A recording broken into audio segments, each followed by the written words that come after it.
नमस्कार दोस्तों, आप सभी का स्वागत है आपके अपने इस यूट्यूब चैनल गुरिया एकेडमी पर। दोस्तों, आज हम जानेंगे इंडियन पॉलिटिकल के मोस्ट इम्पॉर्टेंट क्वेश्चनों के बारे में। दोस्तों, ये पॉलिटिकल के क्वेश्चन आपकी सभी प्रतियोगी परीक्षाओं में महत्वपूर्ण साबित होने वाले हैं। लगभग सभी परीक्षाओं में बार बार ये क्वेश्चन पूछे जाते हैं, तो लास्ट तक वीडियो में बने रहना है। अगर आपको ये वीडियो अच्छी लगे तो लाइक करना है, कमेंट करना है और ज़्यादा से ज़्यादा इस वीडियो को अपने दोस्तों में शेयर करना है। तो चलिए पॉलिटिकल के क्वेश्चनों की शुरुआत करते हैं आज के मोटिवेशनल कोड के साथ। तो आज का मोटिवेशनल कोड है, यूं ही नहीं मिलती राही को मंजिल, यूं ही नहीं मिलती राही को मंजिल, एक जुनून सा दिल में जगाना होता है। यूं ही नहीं मिलती राही को मंजिल, एक जुनून सा दिल में जगाना होता है। पूछा चिड़िया से कैसे बनाया आशियाना, बोली भरनी पड़ती है उड़ान बार बार, तिनका तिनका उठाना होता है। यूं ही नहीं मिलती राही को मंजिल, एक जुनून सा दिल में जगाना होता है। पूछा चिड़िया से कैसे बनाया आशियाना, बोली भरनी पड़ती है उड़ान बार बार, तिनका तिनका उठाना होता है। तो ये है आज का मोटिवेशनल कोड। तो चलिए शुरुआत करते हैं आज के पॉलिटिकल के मोस्ट इंपॉर्टेंट क्वेश्चनों की। तो आज का फर्स्ट क्वेश्चन है, भारतीय संविधान के किस अनुच्छेद में राज्य के नीति निर्देशक तत्वों का उल्लेख है? भारतीय संविधान के किस अनुच्छेद में राज्य के नीति निर्देशक तत्वों का उल्लेख है? तो इसका राइट आंसर होगा सी, अनुच्छेद 36 से 51 यानी अनुच्छेद 36 से 51 के अंतर्गत भारतीय संविधान के अंतर्गत जो 36 से 51 अनुच्छेद है, इसमें राज्य के नीति निर्देशक तत्वों का उल्लेख किया गया है। भारतीय संविधान के भाग 3 व 4 मिलकर, भाग जो 3 और 4 है ये दोनों मिलकर संविधान की आत्मा तथा चेतना कहलाते हैं। जो भारतीय संविधान के भाग 3 व 4 है ये दोनों संविधान की आत्मा या चेतना कहलाते हैं। और इन तत्वों में संविधान तथा सामाजिक न्याय के दर्शन का वास्तविक तत्व निहित है। जो भाग 3 व 4 है इनमें संविधान की सामाजिक न्याय के दर्शन तथा वास्तविक तत्व निहित है। और जो 36 से 51 है अनुच्छेद, ये राज्य के नीति निर्देशक तत्वों के लिए इनमें उल्लेख किया गया है। नेक्स्ट क्वेश्चन पे चलते हैं। संविधान का वह कौन सा भाग है जो संविधान के निर्माताओं के मस्तिष्क और उद्देश्यों को प्रतिबिंब करता है? तो संविधान का वह कौन सा भाग है जो संविधान के निर्माताओं के मस्तिष्क और उस उद्देश्यों को प्रतिबिंब करता है? तो इसका राइट आंसर होगा ए, राज्य के जो गति निर्देशक तत्व है। राज्य के गति निर्देशक नहीं है दोस्तों, यहाँ पे नीति आएगा। राज्य के जो नीति निर्देशक तत्व भाग है ये संविधान के निर्माताओं के मस्तिष्क और उद्देश्यों को प्रतिबिंब करता है। नेक्स्ट क्वेश्चन पे चलते हैं।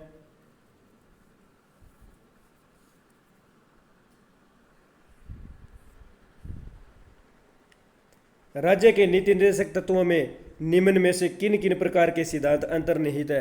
राज्य के जो नीति निर्देशक तत्व है, राज्य के नीति निर्देशक तत्वों में किस प्रकार के जो सिद्धांत है ये अंतर्निहित है? तो इसका राइट आंसर होगा डी, ये सभी यानी जो नीति निर्देशक तत्व है इनमें आर्थिक सिद्धांत दिया गया है, प्रशासनिक सिद्धांत दिया गया और सामाजिक सिद्धांत, ये जो तीनों सिद्धांत है ये राज्य के नीति निर्देशक तत्व के अंतर्गत दिए गए हैं। और बात करें नीति निर्देशक तत्व तो यह आदर्श तत्व है। नीति निर्देशक तत्व आदर्श तत्व है जिसको हर सरकार अपनी नीतियों के निर्धारण और नीति निर्देशक तत्वों को जो सरकार है, हर सरकार अपनी निर्धारण एवं नीतियों एवं कानून बनाने में सदैव ध्यान में रखेगी एवं इसमें आर्थिक, सामाजिक और प्रशासनिक सिद्धांत दिए गए हैं जो भारत के विशिष्ट परिस्थितियों के अनुकूल है। तो ये जो तीनों सिद्धांत है ये भारत के विशिष्ट जो परिस्थितियाँ उनके अनुकूल सिद्धांत है और ये नीति निर्देशक तत्वों में दिए गए हैं। नेक्स्ट क्वेश्चन पे चलते हैं। भारतीय संविधान का कौन सा अंग समाजवादी व्यवस्था स्थापित करने की प्रेरणा देता है? भारतीय संविधान का कौन सा अंग है जो समाजवादी व्यवस्था स्थापित करने की प्रेरणा देता है? तो इसका राइट आंसर होगा, राइट आंसर है बी, नीति निर्देशक तत्व। नीति निर्देशक तत्व है ये समाजवादी व्यवस्था स्थापित करने की जो है प्रेरणा देता है। नेक्स्ट क्वेश्चन पे चलते हैं। भारत में संघ राज्यों का प्रशासन होता है। भारत में संघ राज्यों का जो प्रशासन है, यानी संघ राज्यों का प्रशासन किसके द्वारा होता है, तो इसका राइट आंसर होगा ए, राष्ट्रपति है। ये संघ राज्यों का जो है प्रशासन संभालता है, तो राष्ट्रपति इसका राइट आंसर हो जाएगा। यानी राष्ट्रपति द्वारा जो संघ को फेडरेशन के नाम से जानते हैं, और संघ जिसे संघीय राज्य भी कहा जाता है, यह एक राजनीतिक गृहत्व है, राजनीतिक है जो केंद्रीय, यानी केंद्रीय जिसे संघीय बोलते हैं, संघीय सरकार के अंतर्गत आंशिक रूप से सभापतित्व जो है ये राष्ट्रपति के द्वारा इसका किया जाता है। नेक्स्ट क्वेश्चन पे चलते हैं। भारत के सहपरीक्षा एवं लेखा प्रणालियों का प्रधान कौन होता है? भारत के सहपरीक्षा एवं लेखा प्रणाली है, इनके प्रधान किसको माना जाता है? तो इसका राइट आंसर होगा बी, भारत का नियंत्रक एवं महालेखा परीक्षक। जो भारत का नियंत्रक एवं महालेखा परीक्षक है, इसे भारत के सहपरीक्षा एवं लेखा प्रणालियों का प्रधान माना जाता है, लेखा प्रणालियों का प्रधान माना जाता है। और जो भारत के प्रत्येक राज्य के लिए प्रधान में महालेखाकार और महालेखाकारों की व्यवस्था है, और प्रत्येक राज्य में लेखा परीक्षक के कार्यों के लिए एक प्रधान महालेखाकार प्रभारी होता है। राज्य के अंतर्गत प्रधान में जो महालेखाकार है ये प्रभारी होता है। नेक्स्ट क्वेश्चन पे चलते हैं।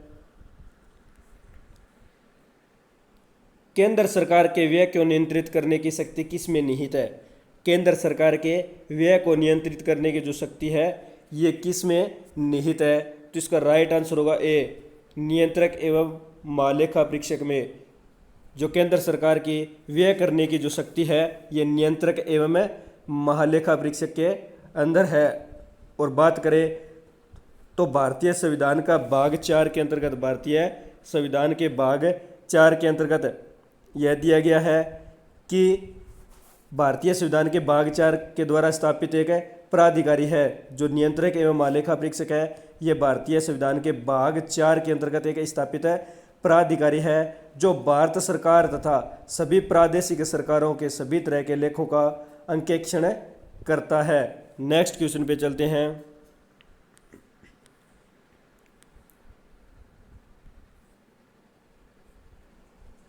निम्न में वह कौन सा अधिकारी है जो भारत सरकार के वित्तीय लेन देनों में लेखाकरण के लिए जिम्मेदार होता है? वह कौन सा अधिकारी है जो भारत सरकार के जो वित्तीय लेन देन है इनके लेखाकरण के लिए जिम्मेवार होता है? तो इसका राइट आंसर होगा सी, नियंत्रक एवं महालेखा परीक्षक। जो नियंत्रक एवं महालेखा परीक्षक है ये भारत सरकार के वित्तीय लेन देन के लेखाकरण के लिए जिम्मेवार होता है। और बात करें जो लेखाकार एवं महानियंत्रक जो लेखाकार परीक्षक है ये एक स्वतंत्र संस्था के रूप में कार्य करते हैं, स्वतंत्र संस्था के रूप में कार्य करते हैं। जो नियंत्रक एवं महालेखा परीक्षक है ये एक स्वतंत्र संस्था के रूप में कार्य करते हैं। इन पर किसी भी सरकार का कोई दबाव नहीं होता। अगर पूछ लिया जाए ऐसा कौन सा परीक्षक है या ऐसा कौन सा सरकार का अंग है जिस पे किसी भी सरकार का कोई दबाव नहीं होता, तो जो नियंत्रक एवं महालेखा परीक्षक है इस पे किसी भी सरकार का कोई दबाव नहीं होता। और जो नियंत्रक एवं महालेखा परीक्षक है इसकी नियुक्ति राष्ट्रपति के द्वारा की जाती है, नियुक्ति है राष्ट्रपति के द्वारा की जाती है। और बात करें वर्तमान के अंतर्गत, यानी वर्तमान में नियंत्रक एवं महालेखा परीक्षक है तो गिरीश चंद्र मुर्मू है। ये 8 अगस्त 2020 से लेकर अब तक यानी लाइव जो है गिरीश चंद्र मुर्मू भारत के अंदर नियंत्रक एवं महालेखा परीक्षक है। नेक्स्ट क्वेश्चन पे चलते हैं। भारत का नियंत्रक एवं महालेखा परीक्षक किसके लिए मुख्य लेखाकार तथा लेखा परीक्षक के रूप में कार्य करता है? जो भारत का नियंत्रक एवं महालेखा परीक्षक है ये किसके लिए मुख्य लेखाकार तथा लेखा परीक्षक के रूप में कार्य करता है? तो इसका राइट आंसर होगा ए, संघ सरकार। जो भारत का नियंत्रक एवं महालेखा परीक्षक है ये संघ सरकार के मुख्य लेखाकार या मुख्य लेखा परीक्षक के रूप में कार्य करता है। नेक्स्ट क्वेश्चन पे चलते हैं। लेखा परीक्षण का मुख्य उद्देश्य किसके व्यय पर नियंत्रण करना होता है। जो लेखा परीक्षक है इसका मुख्य उद्देश्य किसके व्यय पर नियंत्रण करना होता है। तो इसका राइट आंसर होगा ए, कार्यपालिका के। जो लेखा परीक्षक है इसका मुख्य उद्देश्य जो कार्यपालिका का व्यय है, कार्यपालिका का जो व्यय है इस पर नियंत्रण करना होता है। नेक्स्ट क्वेश्चन पे चलते हैं। भारत के केंद्रीय स्तर पर लेखांकन तथा लेखा परीक्षक किसके अधिकार क्षेत्र में आता है। जो भारत के केंद्रीय स्तर पर जो लेखांकन तथा लेखा परीक्षक है ये किसके अधिकार क्षेत्र में आता है। तो इसका राइट आंसर होगा सी, नियंत्रक एवं महालेखा परीक्षक। जो भारत के अंदर केंद्रीय स्तर पर जो लेखांकन तथा लेखा परीक्षक है ये नियंत्रक एवं महालेखा परीक्षक के अंतर्गत आता है। नेक्स्ट क्वेश्चन पे चलते हैं। भारत के नियंत्रक एवं महालेखा परीक्षक की नियुक्ति की अवधि कितनी है। जो भारत के अंदर नियंत्रक एवं महालेखा परीक्षक है इनकी अवधि की नियुक्ति है ये राइट आंसर है सी, 6 वर्ष या 65 वर्ष की आयु तक, जो भी पहले पूर्ण हो। 6 वर्ष या अगर उसकी आयु 65 वर्ष नहीं है तो उससे पहले 6 साल तक जो 6 वर्ष है तब तक रह सकता है। अगर उसकी आयु 6 वर्ष के लिए उसे चुना गया है यानी इसकी अवधि 6 वर्ष की होती है, उससे पहले अगर उसकी आयु 65 वर्ष की हो जाती है तो वो 65 वर्ष की अवधि तक ही रह सकता है। और बात करें तो भारतीय संविधान के अनुच्छेद 148 के अंतर्गत, अनुच्छेद 148 के अंतर्गत नियंत्रक एवं महालेखा परीक्षक से संबंधित है। जो भारतीय संविधान का अनुच्छेद 148 है ये नियंत्रक एवं महालेखा परीक्षक से संबंधित है। अगर पूछ लिया जाए कि भारतीय संविधान के किस अनुच्छेद में नियंत्रक एवं महालेखा परीक्षक के संबंधित प्रावधान दिए गए हैं तो अनुच्छेद 148 है जो आपको याद रखना है। और केंद्र और राज्य स्तर पर, केंद्र और राज्य स्तर पर पूरे देश की वित्तीय व्यवस्था प्रणाली को जो है नियंत्रक एवं महालेखा परीक्षक नियंत्रित करता है। नेक्स्ट क्वेश्चन पे चलते हैं। भारत के नियंत्रक एवं महालेखा परीक्षक की नियुक्ति संविधान के किस अनुच्छेद के तहत की जाती है। जो भारत के नियंत्रक एवं महालेखा परीक्षक है इनकी नियुक्ति संविधान के किस अनुच्छेद के तहत की जाती है। तो इसका राइट आंसर होगा सी, अनुच्छेद 148 के तहत की जाती है। अनुच्छेद 148 के तहत की जाती है। और अनुच्छेद 148 के अंतर्गत कहा गया है कि भारत का एक नियंत्रक एवं महालेखा परीक्षक होगा और जिसको राष्ट्रपति अपने हस्ताक्षर और मुद्रा सहित अधिपत्र द्वारा नियुक्त करेगा, यानी इसकी नियुक्ति राष्ट्रपति के द्वारा यानी राष्ट्रपति के हस्ताक्षर के द्वारा की जाएगी। नेक्स्ट क्वेश्चन पे चलते हैं। किस सेवानिवृत्त नियंत्रक एवं महालेखा परीक्षक को वित्त आयोग का अध्यक्ष बनाया गया। किस सेवानिवृत्त जो है सेवानिवृत्त नियंत्रक एवं महालेखा परीक्षक को वित्त आयोग का अध्यक्ष है ये बनाया गया। तो इसका राइट आंसर होगा सी, ए के चंदा। जो ए के चंदा सेवानिवृत्त नियंत्रक एवं महालेखा परीक्षक थे इन्हें वित्त आयोग का अध्यक्ष बनाया गया। यानी बात करें वित्त आयोग की तो वित्त आयोग की स्थापना 22 नवंबर 1951 ईस्वी को 22 नवंबर 1951 ईस्वी को जो है वित्त आयोग की स्थापना हुई थी। अगर पूछ लिया जाए कि वित्त आयोग की स्थापना कब हुई तो 22 नवंबर 1951 ईस्वी को वित्त आयोग की स्थापना हुई थी। वित्त आयोग के मुख्यालय की बात करें, वित्त आयोग का मुख्यालय नई दिल्ली में स्थित है। और प्रथम अध्यक्ष की बात करें वित्त आयोग की तो प्रथम अध्यक्ष के.सी. नियोगी थे। प्रथम अध्यक्ष के.सी. नियोगी थे। और बात करें वर्तमान अध्यक्ष की कि वित्त आयोग के वर्तमान अध्यक्ष कौन है तो पूर्व वित्त मंत्री प्रद्युम्न सिंह हैं। पूर्व वित्त मंत्री प्रद्युम्न सिंह हैं, ये वर्तमान में वित्त आयोग के अध्यक्ष हैं। और प्रथम अध्यक्ष के.सी. नियोगी थे। नेक्स्ट क्वेश्चन पे चलते हैं। भारत का नियंत्रक एवं महालेखा परीक्षक अपना प्रतिवेदन देता है। भारत का जो नियंत्रक एवं महालेखा परीक्षक है ये अपना प्रतिवेदन किसे देता है तो इसका राइट आंसर होगा सी, राष्ट्रपति को। भारत का नियंत्रक एवं महालेखा परीक्षक अपना प्रतिवेदन राष्ट्रपति को देता है। यानी भारत सरकार की जो रिपोर्ट है, भारत सरकार की रिपोर्ट है राष्ट्रपति को और राज्य सरकार की रिपोर्ट है राज्यपाल को देता है। जो भारत का नियंत्रक एवं मालेका परीक्षक है, ये अपना प्रतिवेदन तैयार करके जो केंद्र सरकार की रिपोर्ट है, केंद्र सरकार की रिपोर्ट है, ये राष्ट्रपति को तथा राज्य सरकार की जो रिपोर्ट है ये राज्यपाल को देता है। नेक्स्ट क्वेश्चन पे चलते हैं। भारत के नियंत्रक एवं मालेका परीक्षक द्वारा प्रस्तुत प्रतिवेदन के आधार पर कौन सी समिति है कार्य करती है? भारत के नियंत्रक एवं मालेका परीक्षक द्वारा प्रस्तुत जो प्रतिवेदन है इस पे कौन सी समिति कार्य करती है? तो इसका राइट आंसर होगा सी, लोक लेखा समिति। लोक लेखा समिति के द्वारा, लोक लेखा समिति के द्वारा जो भारत के नियंत्रक एवं मालेका परीक्षक द्वारा प्रस्तुत प्रतिवेदन है इस पे कार्य किया जाता है। तो राइट आंसर सी, लोक लेखा समिति। और बात करें तो केंद्रीय स्तर पर, यानी केंद्रीय स्तर पर इन रिपोर्टों को सीएजी द्वारा राष्ट्रपति को प्रस्तुत किया जाता है।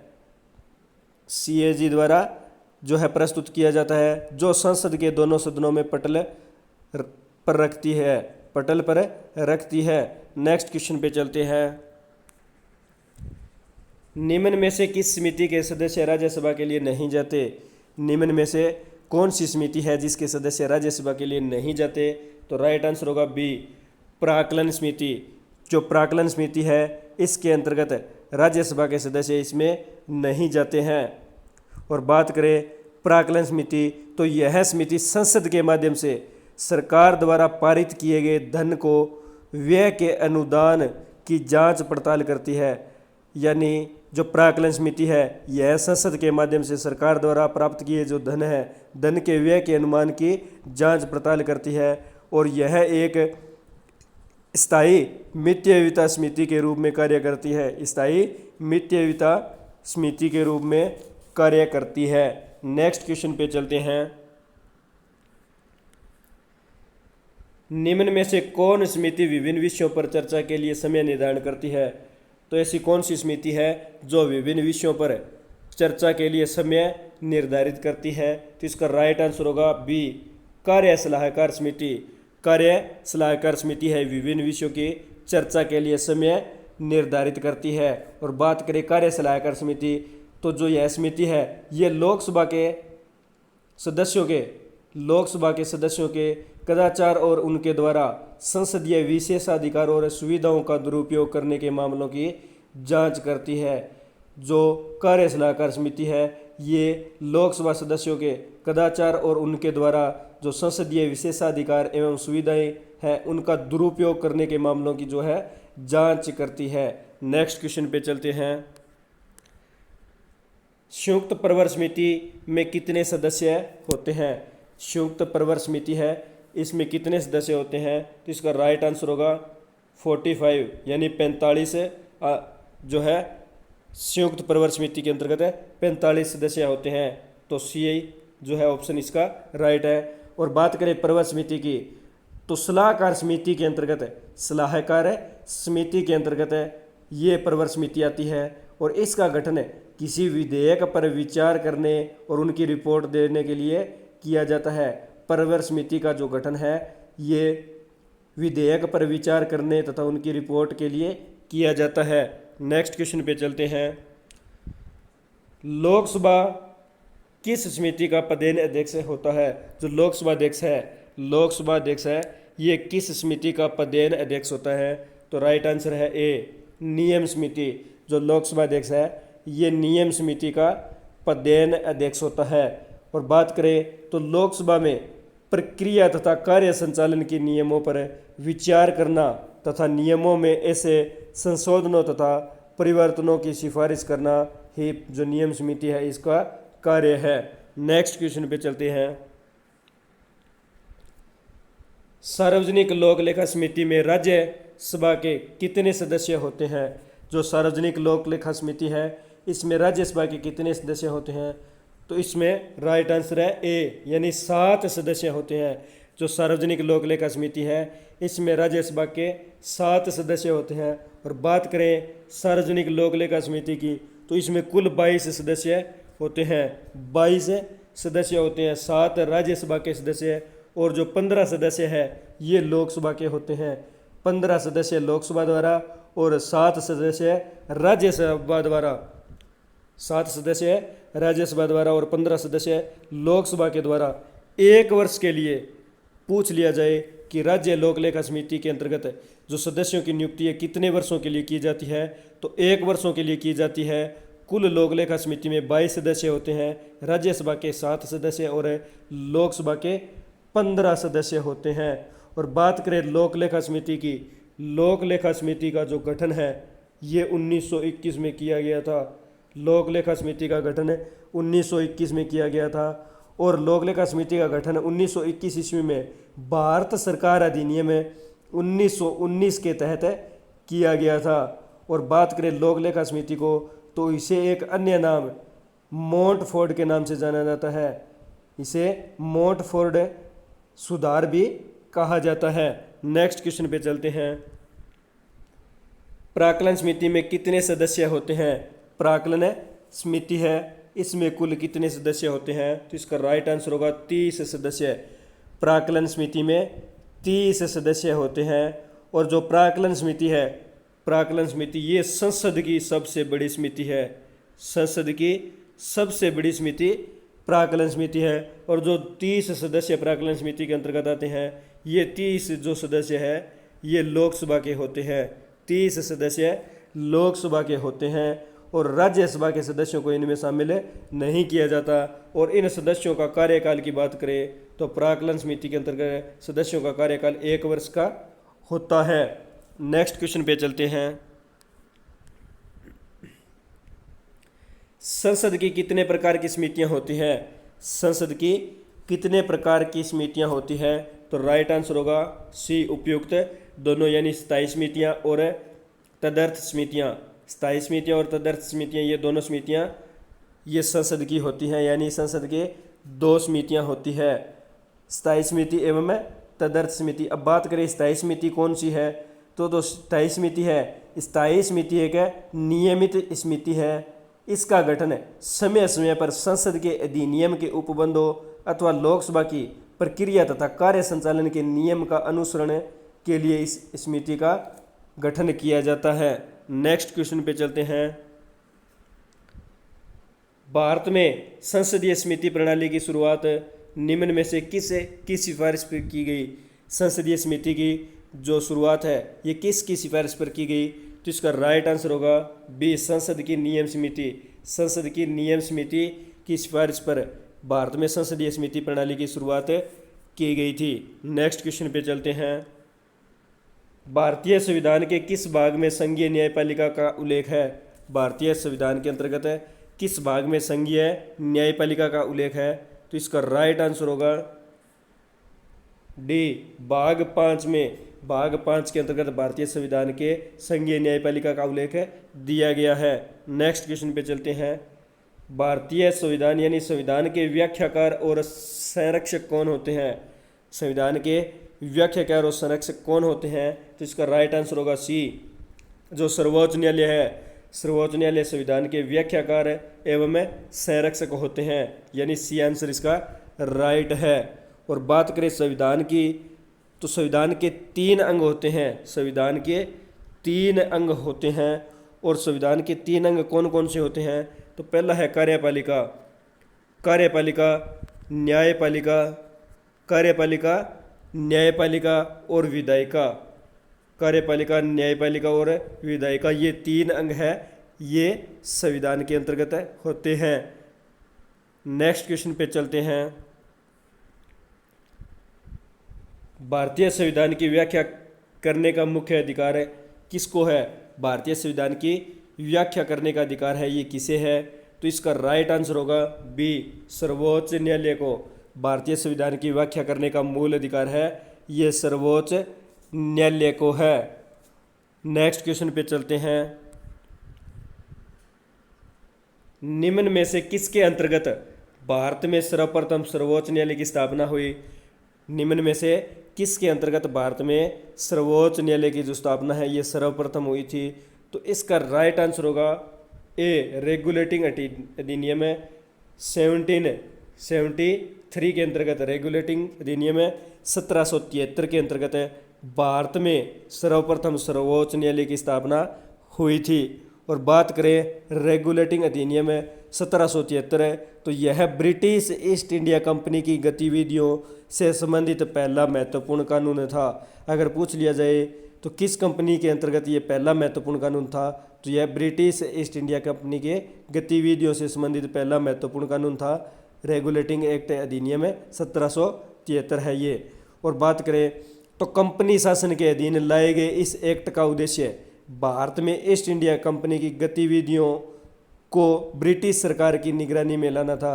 जो रेगुलेटिंग अधिनियम है इसका मुख्य उद्देश्य है कंपनी शासन के अधीन लाए गए एक्ट का उद्देश्य भारत में ईस्ट इंडिया कंपनी की गतिविधियों को ब्रिटिश सरकार की निगरानी में लाना था। नेक्स्ट क्वेश्चन पे चलते हैं। मूल रूप से संविधान में सर्वोच्च न्यायालय के मुख्य न्यायाधीश के अतिरिक्त कितने न्यायाधीश की व्यवस्था है? मूल रूप से संविधान में सर्वोच्च न्यायालय के न्यायाधीश के अतिरिक्त कितने न्यायाधीश की व्यवस्था है? तो इसका राइट आंसर होगा बी 7 यानी 7 है। ये मूल रूप से संविधान के सर्वोच्च न्यायालय के मुख्य न्यायाधीश के अंतर्गत है, 7 न्यायाधीश की व्यवस्था है।